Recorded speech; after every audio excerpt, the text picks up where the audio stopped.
Yes. Do you make up reading quiz? Pardon? Did I miss a reading quiz? Yes. Okay. So we can talk about that. Okay. So just a couple quick things here before we get started. Let me just pass out a couple of things I have for you. So first we have the usual geography for today's material.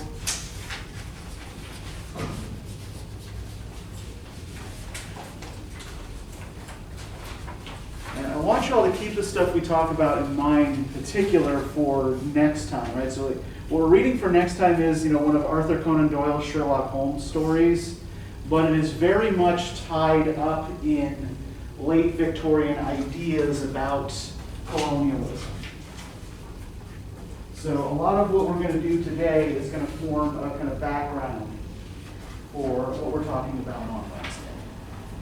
But before we discuss any of this, I want to bring a couple of extra credit opportunities to your attention.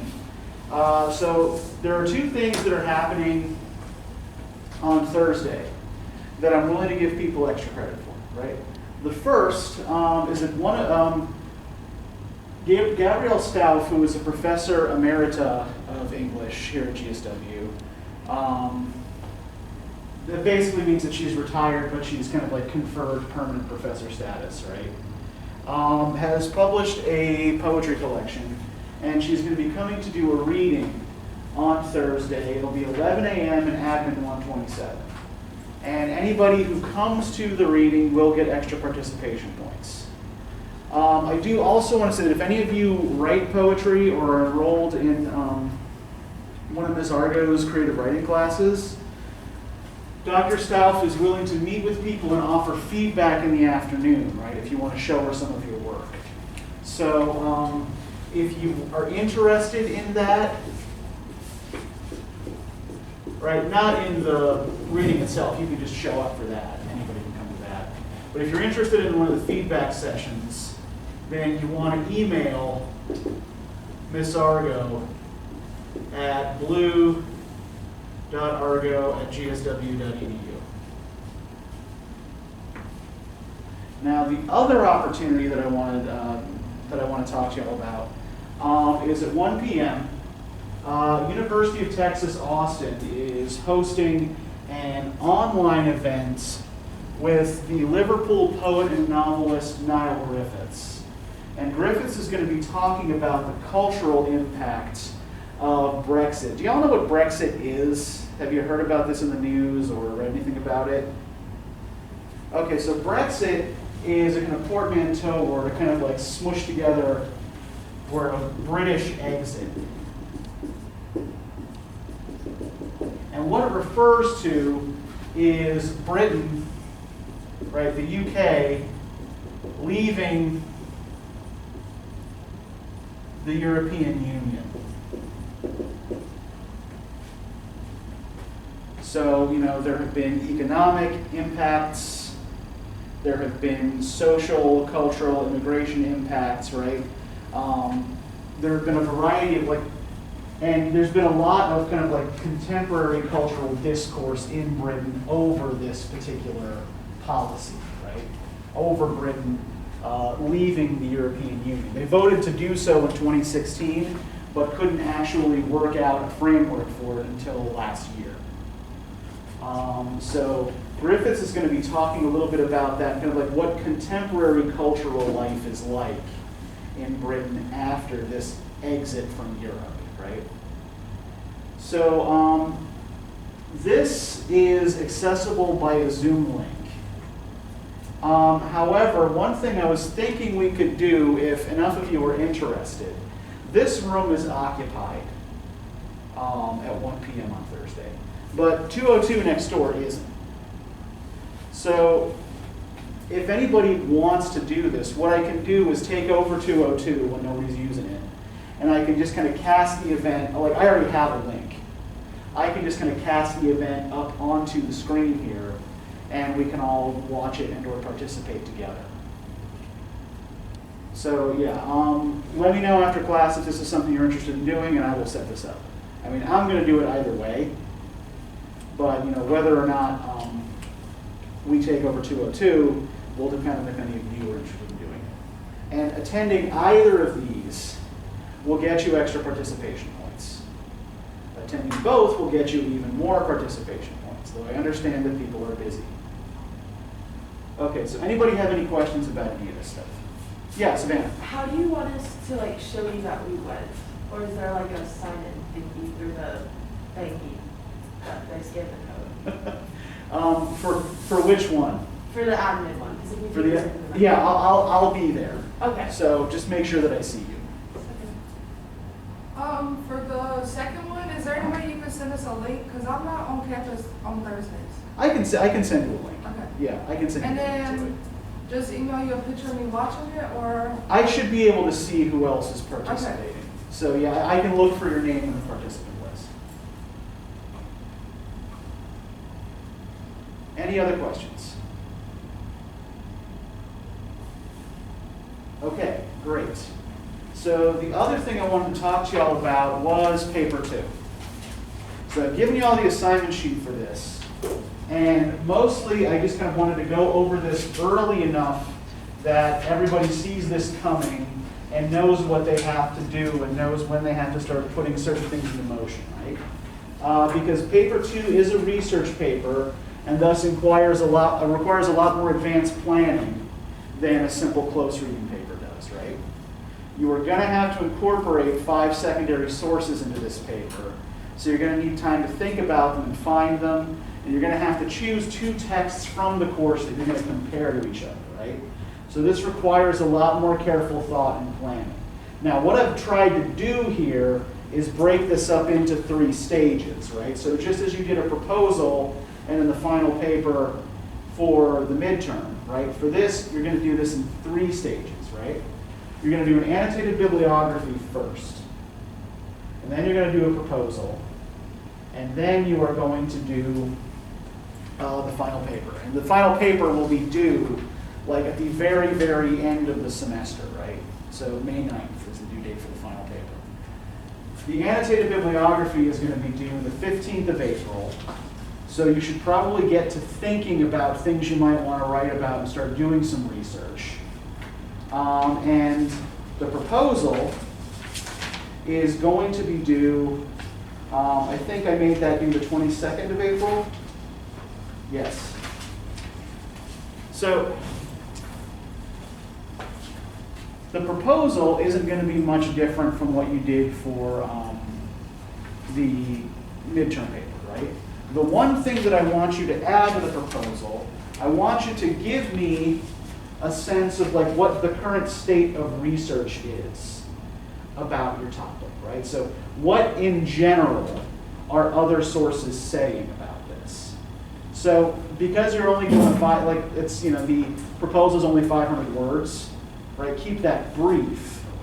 So instead of telling me what all these different sources are saying specifically, right? Try to identify general trends. Okay, these are the things in general that my sources are saying about this. Now the basic thing that you're trying to do here is compare 2 texts to each other that you think are both expressing a similar theme, right? And your argument is going to account for either the continuity over time between the way this theme is expressed, why is this still the same after, say, a century's time? Or try to account for what makes this different, right? How is this changed over time and so what, right? Okay. Anybody have any questions so far?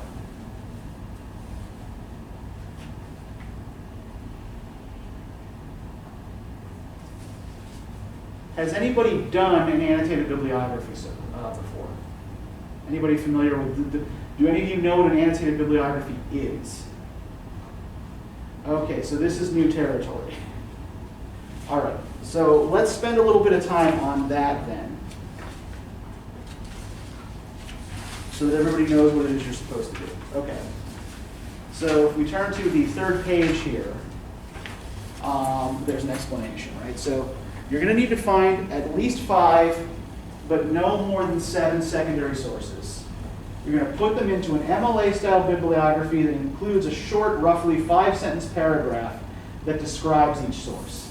So, especially since none of you have ever done this before, I will give you a sample that you can use as a template. Right? So I'll give you an annotated bibliography that I've done for an article that you can then use as a model to follow. So there are a couple of things that you want to keep in mind. Right? So first off, you're only going to be using scholarly, peer-reviewed sources, right? Does everybody understand what that means? So by and large, you're just going to be getting stuff that you get from the library, right? One of the things I want you all to do is learn how to use the library resources. So use Galileo. In particular, you're going to want to try to use 2 specific databases within Galileo, right? Use JSTOR, which will link you directly to PDFs of articles that you can download directly onto your computer and keep in perpetuity and, never have to go looking for again.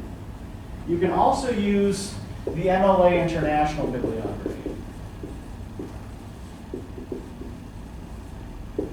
which will open up more sources to you than JSTOR will, but these are things that you might have to request from other libraries. So, I will show you how to do that if you need help. And, don't forget to use GilFind Express as well to find books. Now, our library doesn't have very much, and a lot of what we have is old and outdated. We just don't have a budget, right, for library resources. But the entire university system of Georgia is accessible to you in terms of library resources, right?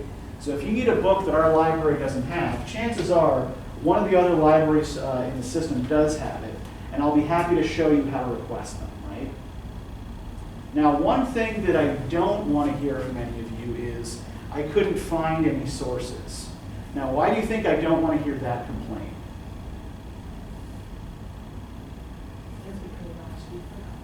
You could have asked me for help, and what do I give you at the beginning of every class period? Yes. So you can always use the bibliographies I give you as a starting point, right? Another thing that you might want to do is, once you have 1 or 2 sources, use their bibliographies, right? Work backwards. See what sources they're citing and see if you can find those. Particularly if there's a source that everybody is citing, right? If, say, you've got 2 or 3 sources already, and you see, everybody is citing Declan Kyber here, right? I better find this book, and I better figure out what it says. So, that's what we're doing in terms of finding sources, right? Don't use newspapers. Don't use magazines, don't use religious texts, books published by commercial presses, or random internet sources, right? Also, do not use Wikipedia. There are reasons, and everybody more or less knows why not to use Wikipedia, right? Mostly because anybody can go in and monkey with it. It's a good source of general information, like any encyclopedia, but it's not typically going to give you in-depth analysis of the text that you're working on, or the historical events that you are trying to analyze here. Okay, so let's see, anything else? So what you're going to do in each of your annotations, right? You're going to describe the argument the source is making in roughly 5 sentences. You'll describe the credentials of the author, right? Why should we listen to this person? And the way you intend to use the source in your paper. Also, feel free to disagree with your sources, right? One thing you will find is that most of your sources are going to be aware of each other. So, for example, a lot of the work I do is on a Northern Irish poet by the name of Louis McGeese. We won't read him in a class like this because he's not quite mainstream enough. But if you say take modern British lit with you, you'll be reading it, or even maybe Irish lit. But there are about 7 or 8 people who work primarily on McNeese, like worldwide. We all know each other. We sit on panels together at conferences. We review each other's articles and books, right? Everybody's aware of everybody else's position on Louis McNeese. Remember that your sources, by and large, are going to they're not going to be operating in worlds that are quite that small, but they are aware of each other. If they don't know each other personally, they know each other's work. They're having a conversation with each other, right? So find yourself a place in that conversation. Right? It is totally okay to disagree with a source. It's totally okay to agree with a source only up to an extent, right? In fact, one of the best things to do with a source is to try to figure out, like, what do you think this particular source missed, right? It's like, okay, I agree with source A up to a point, but here's what I think they didn't quite grasp, or here's where I think they could have gone in a different direction. Yeah, Jordan. So is each 5-sentence paragraph, that's for every source? That's for each source, yeah. Each source should get a 5-sentence paragraph. The basic issue, right, the reason I want you to do this is so that you do thorough research before you try to come up with an argument. Right? What I don't want you doing is kind of forming an argument in your head already, like having a thesis already ready to go, and then just kind of cherry picking stuff that fits that thesis. I want you to develop your argument from doing the research. So you should have a particular theme or general idea that you want to research, right? Because otherwise, the world is too big. But you should not have a fully formed thesis yet when you're doing annotated bibliography. Also, your primary source, right, that is the 2 texts you're going to analyze, those do not count towards the 5-source limit, right, because you have to use those. So you have to find at least 5 sources, no more than 7. Any other questions about the annotated bibliography? Not about the annotated bibliography, but do you want the primary sources included in the works cited? Yes, you should still include those in the works cited, but you don't have to put them in the annotated bibliography. As long as you tell me what it is you're working on. Okay. So in terms of what I want the final paper to do, right? So most of this is similar to what you were doing with the first paper. I want you to incorporate secondary sources, right? So remember that you are to quote primary and secondary sources directly, right? Don't paraphrase, don't summarize, right? Give me what they say exactly. Now this means I know that the due date for the paper always ends up being after the textbook sellback date, right? So if you intend to return or sell back your textbooks, make sure that you get yourself maybe you can scan a PDF copy or something of the 2 texts that you're working on, or even ask me to do that for you, right? I'm happy to do that for you. But you need to make sure that you actually have the texts in front of you when you're writing the paper.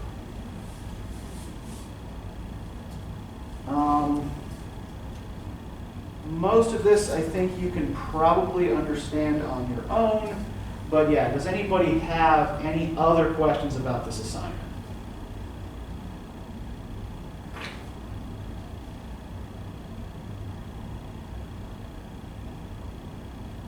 Everybody good? And of course, you know that you can go to the Writing Center with this. I've been giving an assignment similar to this for years, so most of the tutors already know. Hell, a lot of the tutors have done this assignment before, so they should be able to help you with it. And I am always available to help you as well. So please do take advantage of both of those things. Remember that you will get extra credit for going to the Writing Center. Okay. So if there are no further questions about this, all right, lots to do today.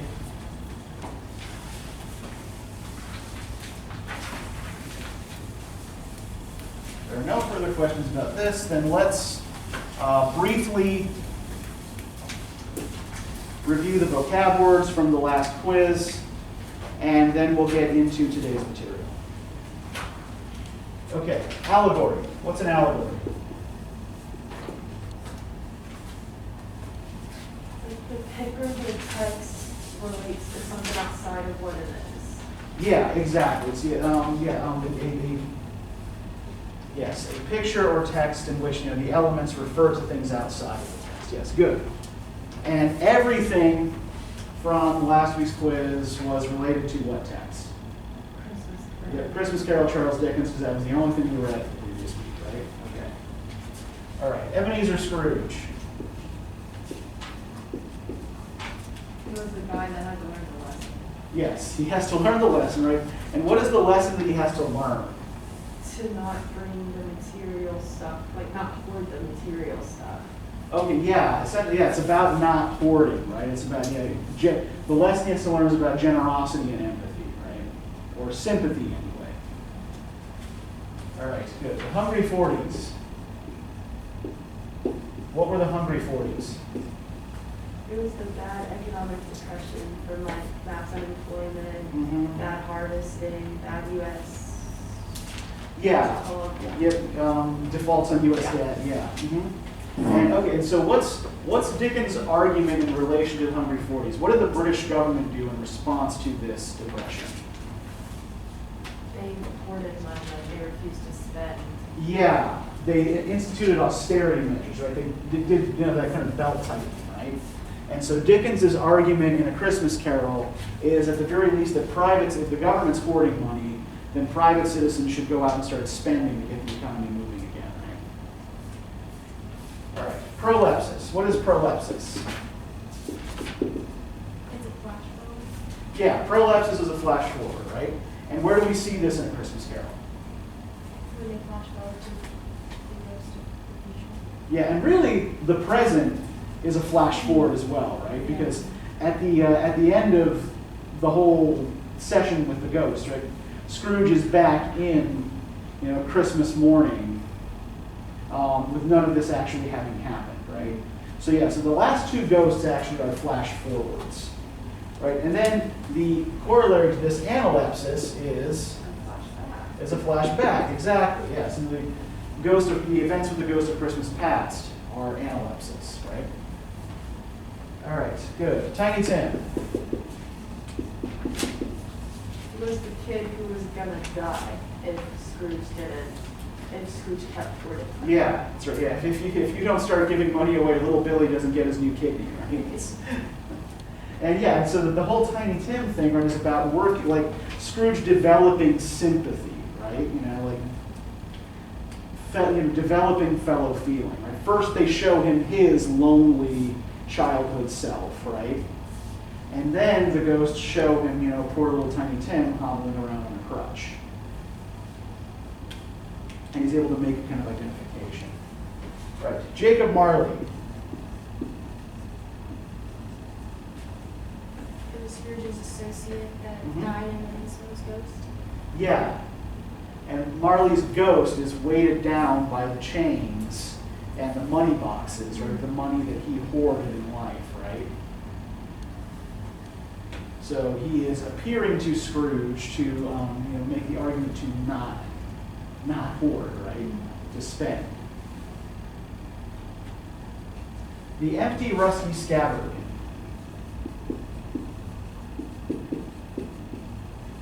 It represented peace in Christmas present. Yeah.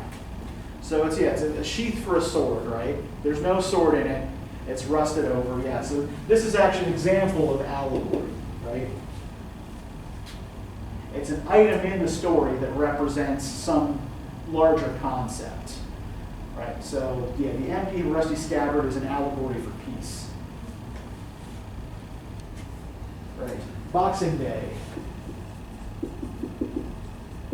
It was when the servants were served by the family the day after Christmas.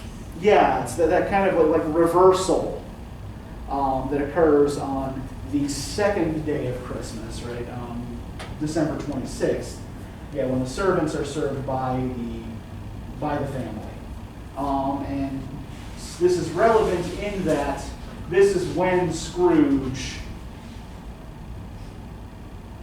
makes his proposal to Bob Cratchit, right? Essentially it sits and serves Bob Cratchit the punch while also offering him more money and a better stake in the company, right? And then finally, the strong arms and hands. It represented the grip of the past and like how strong or hard it is to escape from. Yes, very good. Yeah, this is in relation to the ghost of Christmas past. All right, good. Good work, everybody. All right, so I asked you to read for today Thomas Babington Macaulay's Minute on Indian Education and T.N. Mukherjee's account of the Colonial Indian Exhibition of 1886. So what did y'all think of these?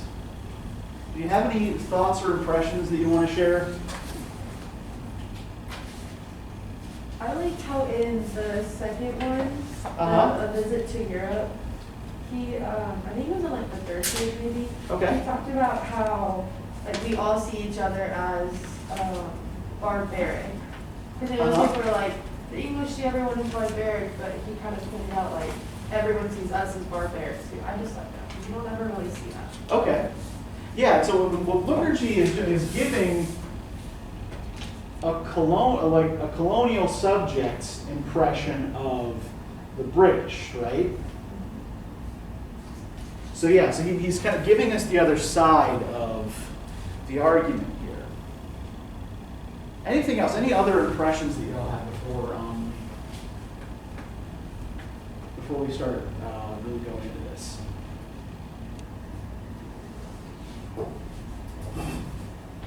I thought it was interesting how the English girl was super interested to talk to him, and it looks like she was in awe of him because he was from somewhere else. Yeah, she's shy around him. She's in awe of him. But what else happens in their conversation? So she's curious, right? But what else does she demonstrate in that conversation? Intelligence. Does she have knowledge? Okay, well, does she? Let's kind of look there on page 705, right? The young lady soon got over her bashfulness and talked with a vivacity which I did not expect from her. She was delighted with everything I said, expressed her astonishment at my knowledge of English, and complimented me for the performance of the band brought from my country. These the West Indian band, composed of Negroes and mulattoes, which compliment made me wince a little. But nevertheless, I went on chattering for a quarter of an hour and furnishing her with sufficient means to annihilate her friend Minnie, Jane, or Lizzie, or whoever she might be, and to brag among her less fortunate relations for 6 months to come of her actually seen and talked to a genuine blackie, right? So, what mistake has the girl made in her conversation with Mukherjee? Called it his country. Okay, yeah, called what his country? So, like, where is Mukherjee from?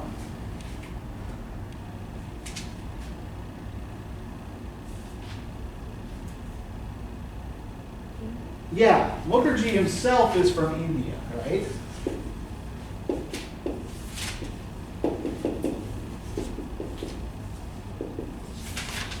And what has she confused India with?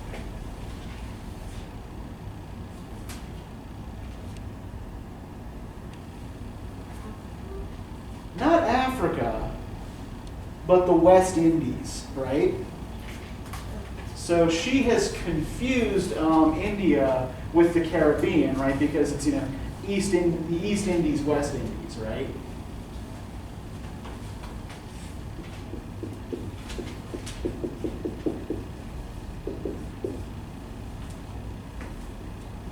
And so he is, while seemingly kind of like, he seems to be playing a kind of double game here, right? Well, on the one hand, he seems to be, praising the girl's curiosity and her family's generosity towards him, right? He is also mocking her ignorance of the empire outside of Britain, right? that she just kind of conflates these different places and peoples with each other. And this is kind of a common thread in Mukherjee's whole argument here, right? And it actually kind of, this is one of the reasons I wanted to pair these two things together, right? Because Macaulay's argument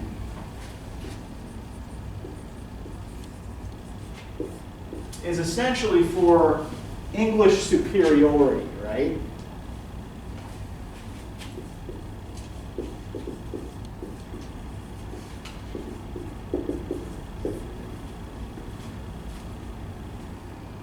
And Mukherjee is instead pointing out how ignorant of the world outside their own borders and gullible many of the English are, right? So, for example, like I personally kind of like, I love the story he tells at the beginning here about like, what is the thing that he says most of the people who come to the Indian pavilion at the exhibition speculate about regarding the Indians?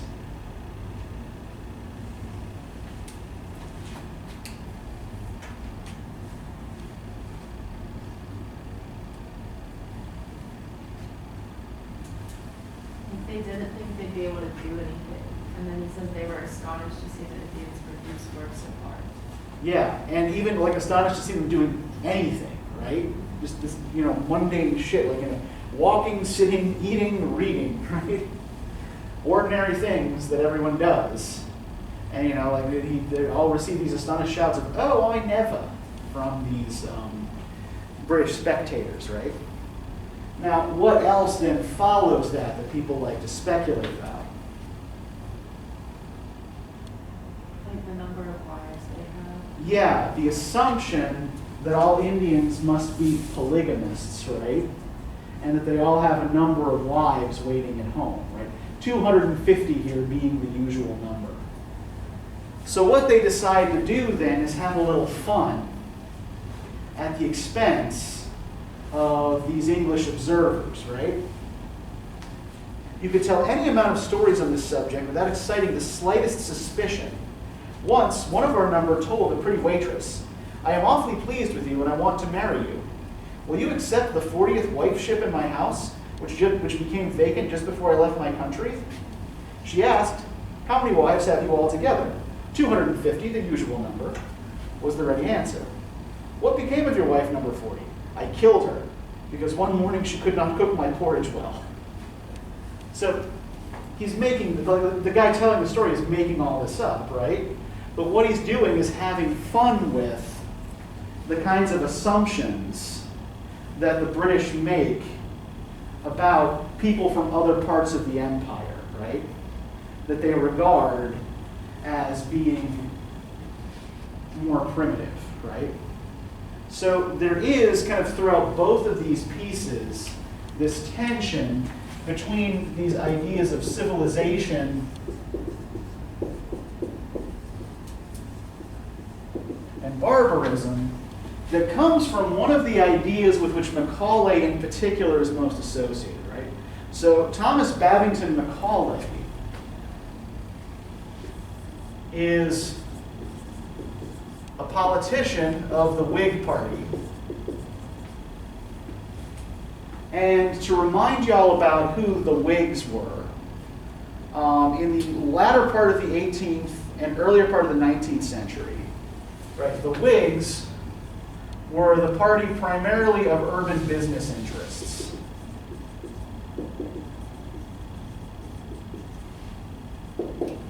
And the things that they were concerned with primarily were free trade,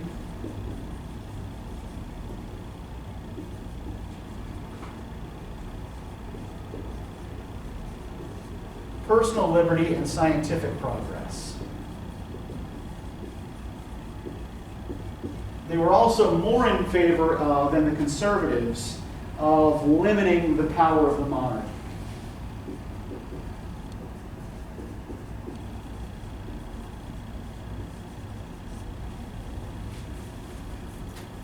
So Macaulay, in addition to being a Whig politician, is also a historian.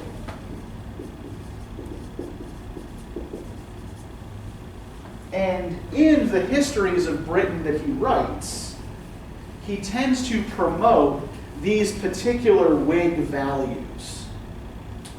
Right? So we end up with what comes to be called the Wig Theory of History.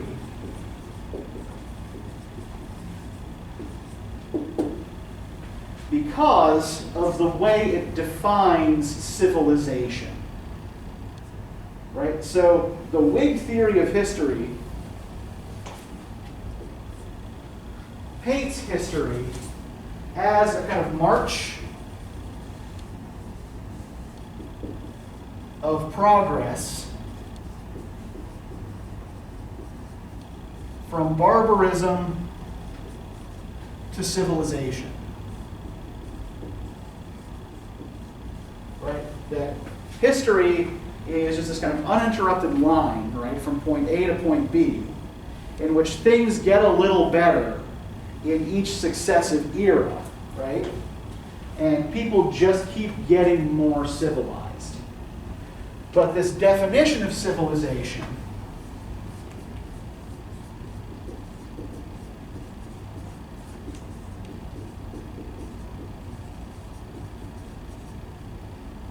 is based on these Whig values.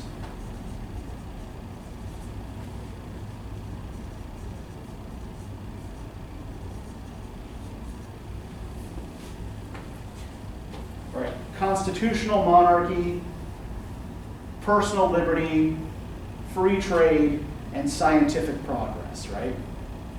That these all mark civilization and what is good. And a society that doesn't have these particular markers, a thinker like Macaulay regards as barbaric, right? Deficient. And so he believes it to be the duty of the quote-unquote civilized nation to bring the quote-unquote barbaric nation up to speed. Although there is a third element of Macaulay's identity here, which is also relevant. In addition to being a member of Parliament and a historian, he's also on the board of directors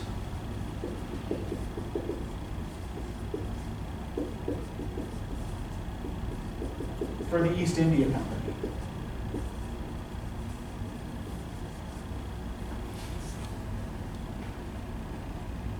And the East India Company, you may recall from previous discussions, right? Basically ruled India from the end of the 18th century into the middle of the 19th century, right? There were three basic kinds of British colony in the empire. The first was called a crown colony. So crown colonies were ruled directly by British governors appointed by Parliament. So, for example, Jamaica was a crown colony. Australia was a crown colony. You also had what were called protectorates. And protectorates were nominally independent nations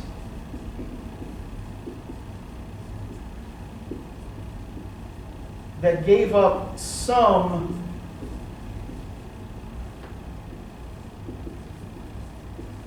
of their sovereignty in exchange for either favorable trade relations or a security relationship or something like that with Britain. So Uganda, for example, was a protectorate. And then you had chartered colonies.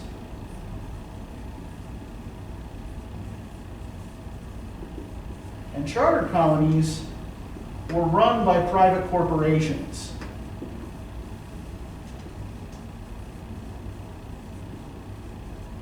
As money-making enterprises. So India, for example, until 1857,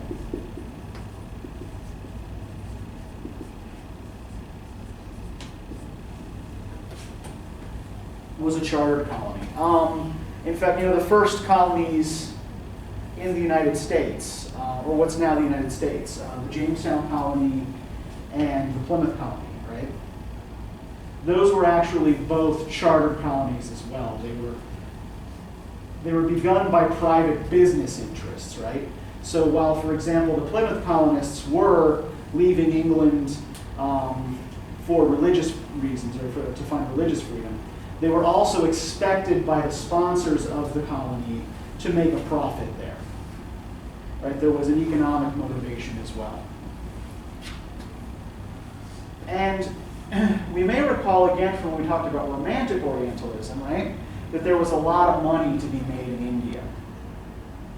That the East India Company traded in silk, in spices, in opium, in tea, and also made money off of Hindu and Muslim pilgrims, right? They banned missionaries from coming into India because they liked being able to charge the pilgrim fees that Hindus and Muslims would have to pay to them to enter cities for religious pilgrimages. So we need to keep all of this in mind, right? When we're looking both at Macaulay and at Mukherjee. Right, so Macaulay's writing much, much earlier, right? Macaulay's memorandum here is from 1834. And it's part of the debate over a law passed in 1835 called the Education in India Act. And were you able to get a sense from reading Macaulay, like what's being debated here about education in India, what the issue is? Okay, Jordan, what's the issue? If they should learn English or Sanskrit or Arabic. So those two went together, or English. Yeah. It would be better to teach them in the long run. Yeah, he's arguing, he's making this, he's part of an argument here about the language and style of instruction, right? So at the time that Macaulay is writing this, most education in India is done in Sanskrit or Persian, right? Macaulay keeps calling Persian Arabic, which is one reason why we should maybe consider some of his arguments suspect, right? It suggests that maybe he doesn't know what he's talking about. But yeah, how does the basic argument Macaulay makes here run? Why does he think India, or that Indians need to be educated in English?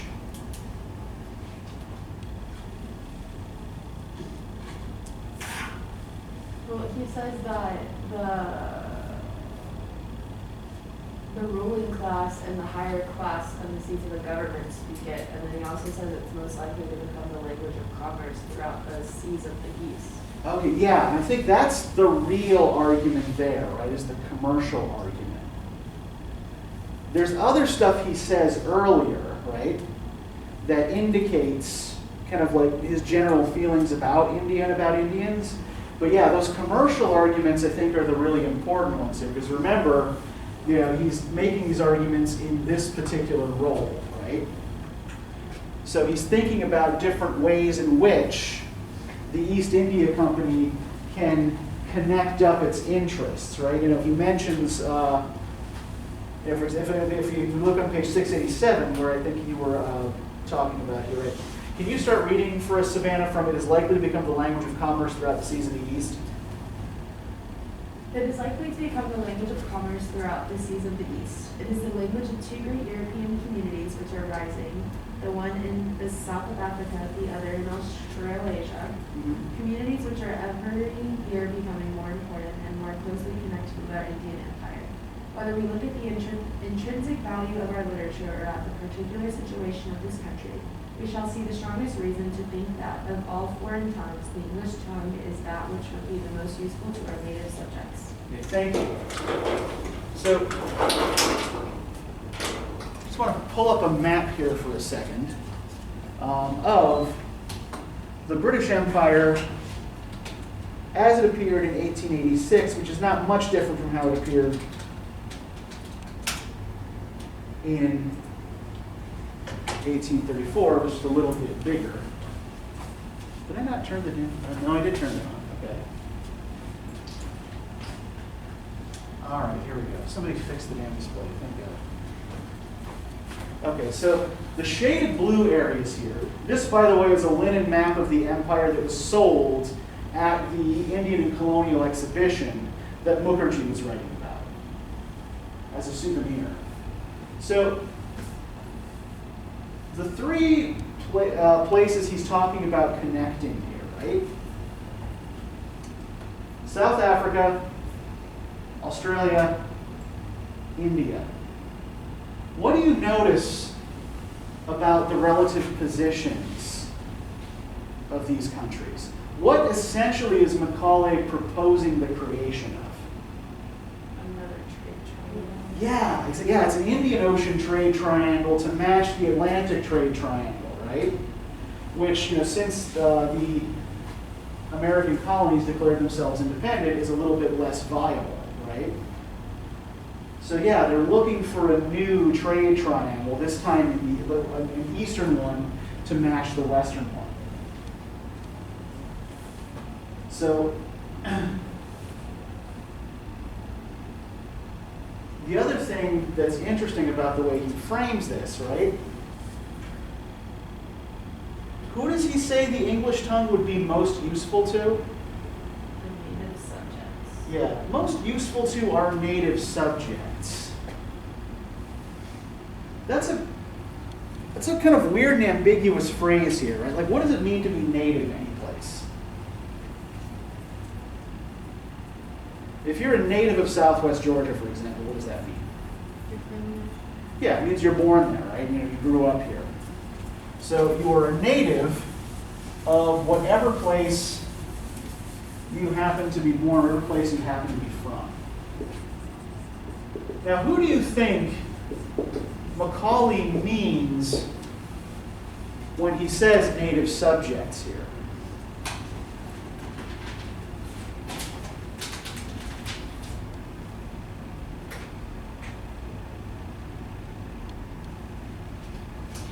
Of all foreign tongues, the English language is that which would be the most useful to our native subjects. I would say it's the natives to their colony that they're under their rule. Okay, yeah, so talking about Indians probably, right?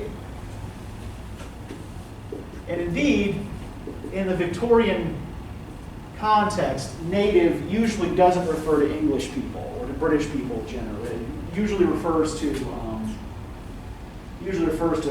people in various colonies, right? So especially to non-white people. So, natives of Africa, natives of India, so on and so forth. But the interesting thing about this is, given what he's just said about, increasing commerce, right? Whose interests are actually served ultimately by putting all education into English? Yeah. So that's what makes the whole native subjects thing a little bit wonky here. Is he saying that this is more beneficial to the people of India, or is he arguing that this is going to be what's most beneficial to the natives of Britain? It's a little ambiguous there. But given other things he says and his other kind of connections here, we can kind of see a little bit of verbal sleight of hand going on. Now, he also uses the term here, Orientalist, a lot. Do we all remember what Orientalists were or what Orientalism was?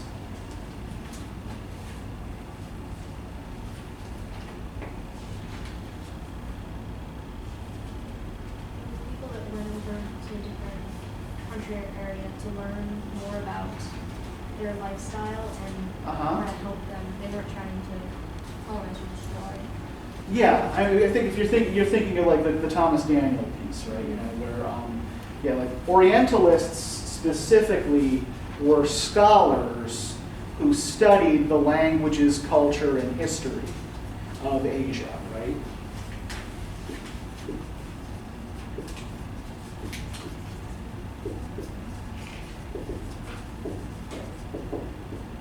And Orientalism, in addition to being the field of study practiced by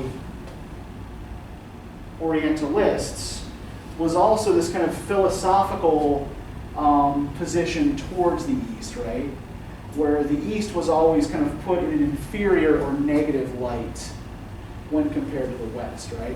But at the same time was being offered up, like one thing you might remember from those Romantic era texts about Asia, right, is that it's kind of like the whole idea is to kind of serve up Asia as something for Western consumption, right?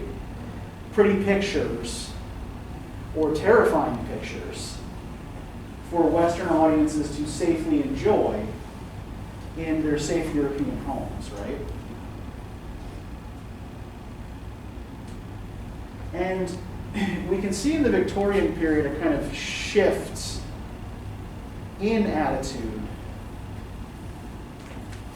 that is kind of centered on this idea of consumption, right? Instead of consuming the East as a kind of image, right, the idea becomes a more kind of commercial consumption, the consumption of resources. So, one way to justify this is to play with these relative positions, right, between civilization and barbarism. And it's pretty obvious which side, who Macaulay places on which side, right? What does Orientalist friends say to him about India as opposed to Europe?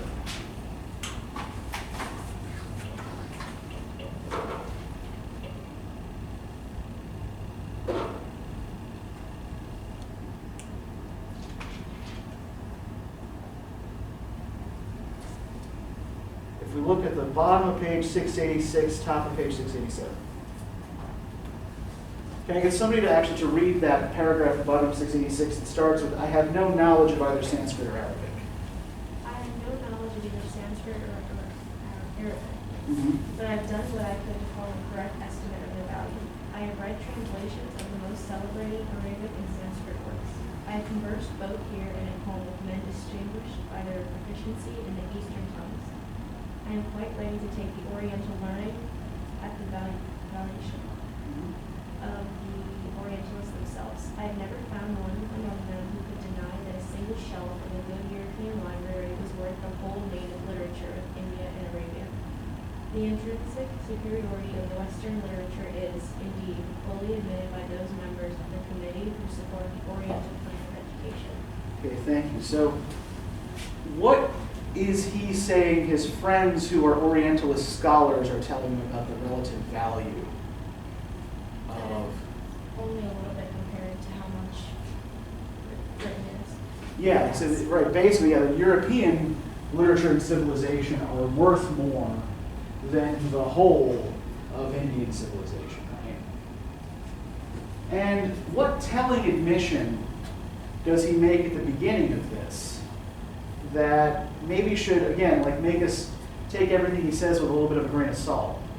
He has no knowledge of Sanskrit or Arabic / Persian. Yeah, not only does he keep calling Persian Arabic, right? He doesn't recognize that the two languages are different. He also admits that he can't read either of these languages, right? So he has to rely on translations and on the opinions of others. And what do all of these others that he's relying on have in common, including the other members of the board here? How are they like Macaulay?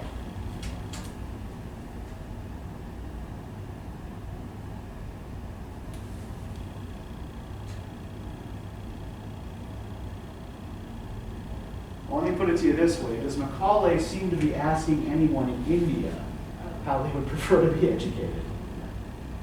Yeah. These are determinations that are being made entirely by Europeans who, whatever their intentions might be, probably have a slightly blinkered view of all of this because, of what they identify as normal, right? That all of these determinations are being made by people outside of India who, however extensively they may study the culture, didn't grow up within it. And so, their level of first-hand familiarity is likely to be limited. And I think that, we can kind of see in Mukherjee's piece a kind of, again, like a gentle mockery of these kinds of attitudes, right? Although I think a lot of Mukherjee's comments here are also class-based, which we'll comment on in a second here, right? But one thing that's worth noting here is audience and how both of these pieces are circulated.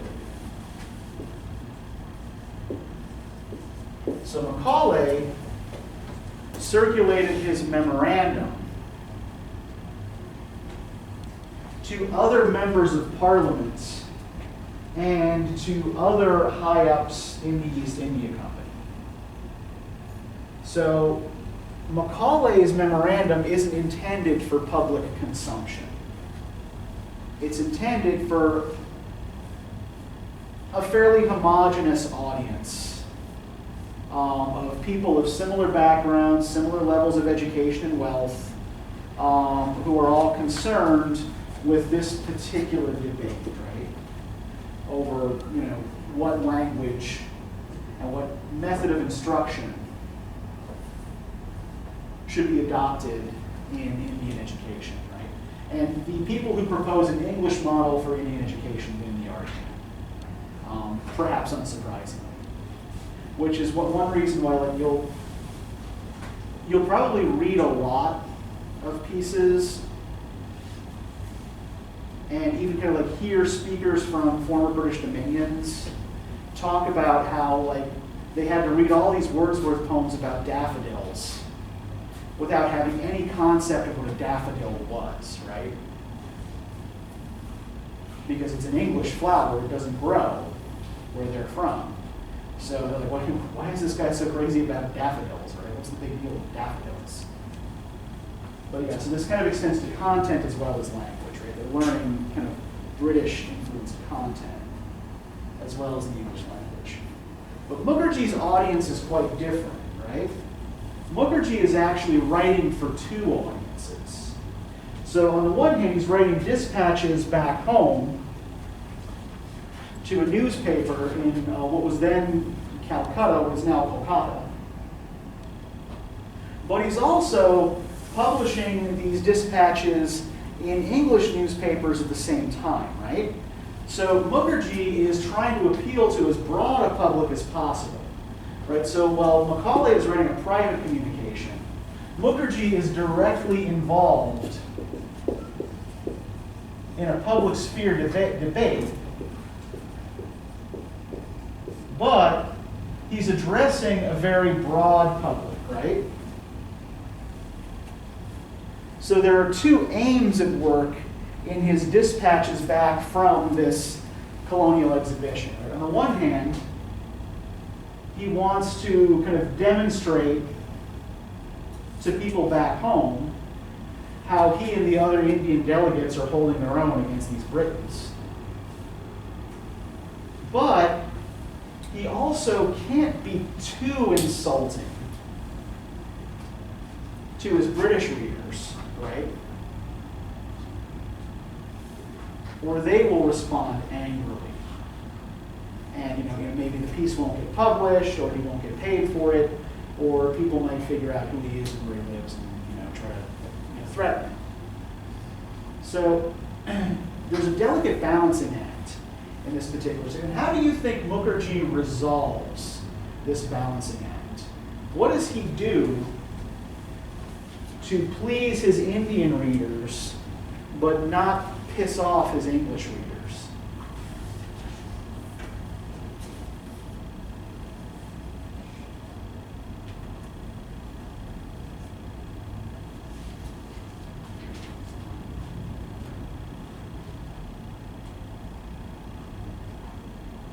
Anything you notice about the kinds of people he tends to make fun of the most? For example, when his friend makes the joke about wanting a new wife number 40,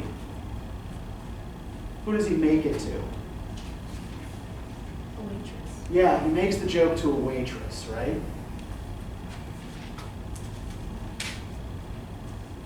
And if we look on page 704,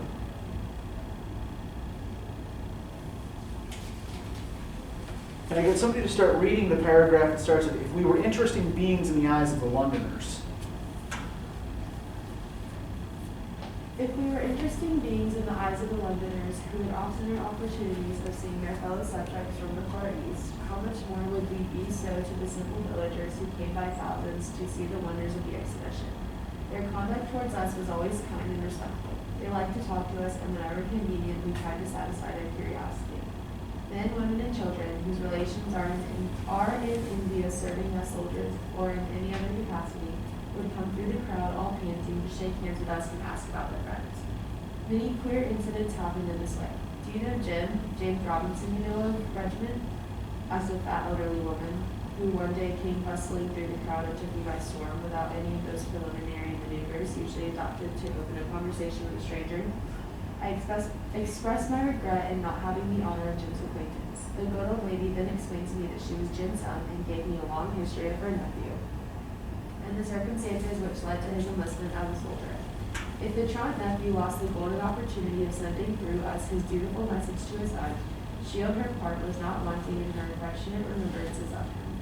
Among other things, most of which I did not understand, for she did not speak the English we ordinarily hear, nor was her language quite coherent at the time, she begged me to carry to Jim the important intelligence that Miss Jones' fat pig obtained of thighs at a Smithfield agricultural show.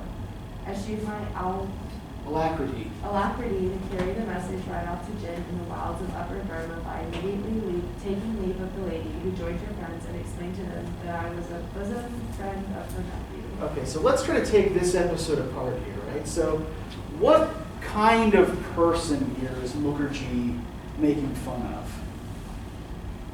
A fat elderly lady. Okay, it's a fat elderly woman, right? And what else can we discern about her from this exchange? First off, what's her level of knowledge about India? No. Yeah, clearly, for one thing, has no concept of its size, right? She assumes that because this guy is from India, he must have at some point run into her nephew who's serving as a soldier there, right? Never mind, like, India today is a very, very large country, right? India in 1886, right, British India, included not just the modern nation of India, but also what are now Pakistan, Bangladesh, and Burma. So we're essentially talking about the entire Indian subcontinent, plus a good little bit of Central Asia, right? So huge, expansive territory. What else is obvious about this woman from Mukherjee's conversation with her? Where is she from?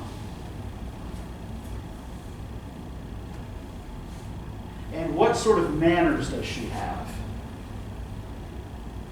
She doesn't have like your typical manners because she didn't like she just walked up and was like, "Do you know Jim?"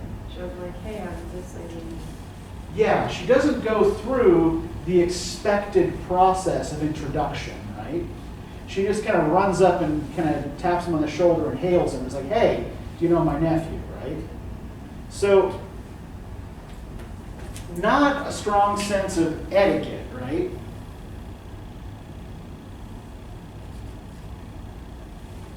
So what does that probably tell us about her class origins? Especially given that she, he says, I didn't, most of which I did not understand, for she did not speak the English we ordinarily hear. What is he suggesting about the English she speaks? What does that tell her? If we couple that with the comparatively rough manners. That she's like lower class. Yeah, he's making fun of a rural working class person, right? Who probably doesn't come to London very often. And who is speaking in a regional dialect. So, while, there's another paragraph where he talks about how nice many of the kind of like more upper class urban sophisticates have been doing, right? Usually when he's mocking somebody, he's mocking a working class person or a rural person, right? So, this is how that balancing act is accomplished, right? You get laughs from your Indian audience by portraying the English as a bunch of rubes, which on the one hand also tends to reverse the civilization barbarism binary, right? They're the barbarians because they clearly know fuck all about us, right? But it also does so primarily at the expense of people whom the upper classes would also laugh at. Therefore, not angering, right, not upsetting his English readers. So, Mukherjee is making some very kind of clever sleight of hand kind of verbal moves here that are also, they're not racist in the way that some of Macaulay's arguments are, but they are a classist.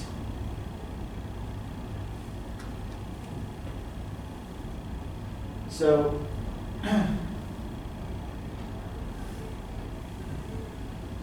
there was one more thing that I wanted to talk about here, and I'm trying to remember what the hell it was.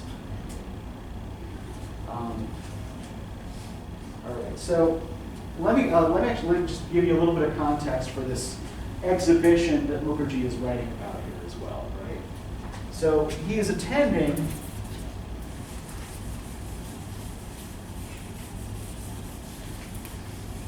an event that was called the Colonial and Indian Exhibition.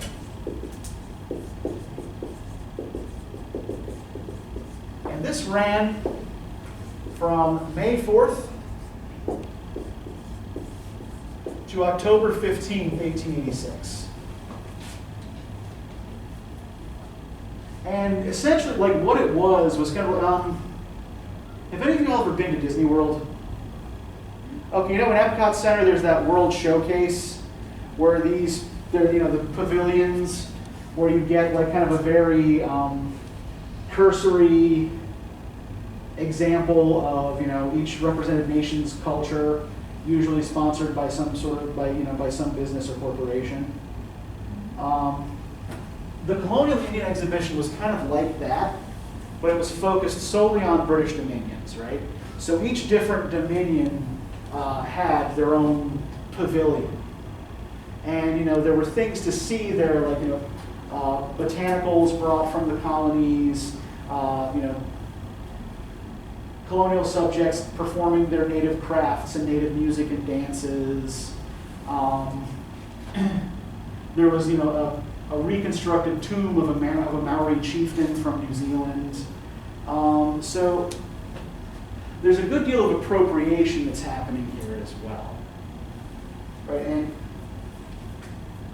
this exhibition received over 5 million visitors from across Britain, over the 165 days or so that it was open. And